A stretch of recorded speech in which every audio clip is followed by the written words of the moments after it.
भुनी हुई कलेजी की रेसिपी। अज्जा: कलेजी आधा किलो, प्याज 2 गड्ढी, लहसुन हस्बे ज़ायका, सुर्ख मिर्च हस्बे ज़ायका, नमक हस्बे ज़ायका, अदरक 1 बड़ा टुकड़ा, टमाटर 1 अदद, ज़ीरा हस्बे ज़ायका, नींबू का रस चाय के 2 चमचे, हरी मिर्च 3 अदद, हरा धनिया आधी गड्ढी, घी पकाने के लिए। तरकीब: कलेजी धोकर नींबू लगाकर 10 मिनट के लिए रख दें।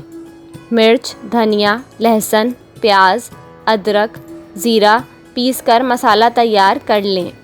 नमक मिला दें। अब घी गरम करके कलेजी तल लें।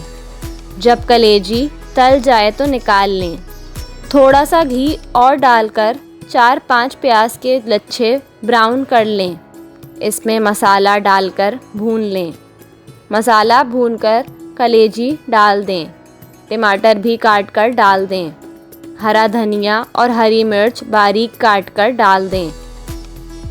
भुनी हुई कलेजी तैयार है। मज़ीद मज़ेदार खानों की रेसिपी के लिए हमारे चैनल को सब्सक्राइब करें।